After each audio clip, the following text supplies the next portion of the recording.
America ಇರಾನ್ನ ನಡುವೆ ಭುಗಿಲೆದ್ದ ಸಂಘರ್ಷ ಕ್ಷಣ ಕ್ಷಣಕ್ಕೆ ಇದು ಹೆಚ್ಚಾಗ್ತಾ ಇದೆ, ಜಾಸ್ತಿನೇ ಆಗ್ತಾ ಇದೆ. ಅವರು ಅಟ್ಯಾಕ್ ಮಾಡಿದ್ರು ಅಂತ ಇವರು ಅಟ್ಯಾಕ್ ಮಾಡಿದ್ರು ಅಂತ ಅವರು ಪ್ರತಿಷ್ಠೆಯಾಗಿ ತೆಗೆದುಕೊಳ್ತಾ ಇದ್ದಾರೆ. ಇರಾನ್ಗೆ ಇದೀಗ 24 ಗಂಟೆಗಳ ಡೆಡ್ಲೈನ್ ಅನ್ನು ನೀಡ್ತಾ ಇರೋದು ಅಮೆರಿಕ. ನಿಮಗೆ 24 ಗಂಟೆ ಟೈಮ್ ಕೊಡ್ತೀನಿ ಅಂತ ಅಮೆರಿಕ ಹೇಳ್ತಾ ಇದೆ. ಹಡಗುಗಳ ಮೇಲೆ ದಾಳಿ ಮಾಡಲ್ಲ, ತಪ್ಪು ಮಾಡಿದ್ದೇವೆ ಎಂದು ಬಹಿರಂಗವಾಗಿ ಒಪ್ಕೊಳ್ಬೇಕು ಅಂತ ತಾಕೀತು ಮಾಡ್ತಾ ಇರೋದು.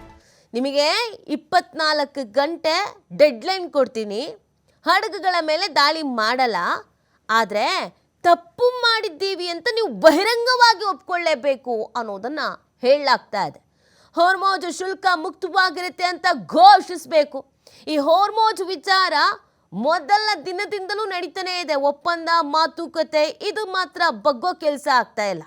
ಹೋರ್ಮೋಜ್ ಶುಲ್ಕ ಮುಕ್ತವಾಗಿರುತ್ತೆ ಅಂತ ಘೋಷಿಸಲೇಬೇಕು ಅಂತ ಪಟ್ಟು ಹಿಡಿದು ಕೂತಿರೋದು.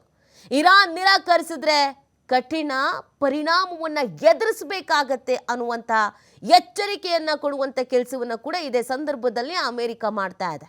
ಇರಾನ್ಗೆ ಉತ್ತಮವಾಗಿರಲ್ಲ ಮುಂದಿನ ದಿನಗಳು ಅಂತ ಅಮೆರಿಕ ಹೇಳ್ತಾ ಇರೋದು. ಇದೀಗ ಮತ್ತೊಮ್ಮೆ ಮಗದೊಮ್ಮೆ ಅಂತ ಸಾಕಷ್ಟು ಬಾರಿ ಎಚ್ಚರಿಕೆ ಕೊಡುವಂಥ ಕೆಲಸವನ್ನು ಅಮೆರಿಕ ಮಾಡ್ತಾನೆ ಇದೆ. ಆದರೆ ಇದ್ಯಾವುದಕ್ಕೂ ಕೂಡ ಇರಾನ್ ತಲೆ ಕೆಡಿಸ್ಕೊಳ್ತಾ ಇಲ್ಲ. ನೀವೆಷ್ಟೇ ಆವಾಜ್ ಹಾಕಿದ್ರು, ನೀವೆಷ್ಟೇ ಎಚ್ಚರಿಕೆ ಕೊಟ್ಟರು, ನಾವೇನು ಮಾಡಬೇಕು ಅಂತ ಅಂದ್ಕೊಂಡಿದ್ದೀವಿ ಅದನ್ನೇ ಮಾಡಿಯೇ ತೀರ್ತೀವಿ ಅನ್ನುವಂಥ ರೀತಿಯಲ್ಲಿ ಇರಾನ್ ವರ್ತಿಸ್ತಾ ಇದೆ.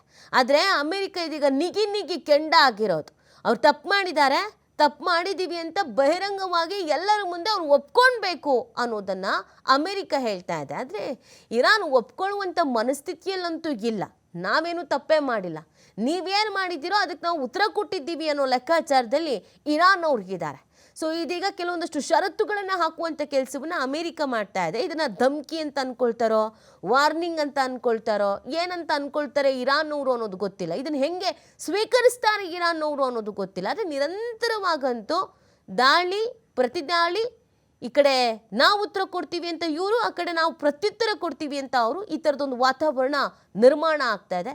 ಹಾಗಾಗಿ ಮತ್ತೆ ಇದು ಜಾಗತಿಕ ಮಟ್ಟದಲ್ಲಿ ಪರಿಣಾಮ ಬೀರಬಹುದಾದ ಸಾಧ್ಯತೆ ಇದೆ. ಈ ಯುದ್ಧ ಇಲ್ಲಿಗೆ ನಿಲ್ಲುವ ಅಥವಾ ನಿಂತಿರುವ ಯಾವುದೇ ಲಕ್ಷಣಗಳು ಇಲ್ಲ, ಮತ್ತಷ್ಟು ಹೆಚ್ಚಾಗಬಹುದಾದ ಸಾಧ್ಯತೆ ಕೂಡ ಇದೆ. ಸದ್ಯಕ್ಕೆ ಅಮೆರಿಕ ವಾರ್ನ್ ಮಾಡುವಂಥ ಕೆಲಸವನ್ನು ಇದೀಗ ಇರಾನ್ಗೆ ಮಾಡಿರೋದು. ಎಲ್ಲರ ಮುಂದೆ ಬಹಿರಂಗವಾಗಿ ಒಪ್ಕೋಬೇಕು, ಹೌದು ನಾವು ತಪ್ಪು ಮಾಡಿದ್ದೀವಿ ಅಂತ. ಆದರೆ ಇರಾನ್ ಒಪ್ಕೊಳ್ಳೋದಕ್ಕೆ ರೆಡಿ ಇಲ್ಲ.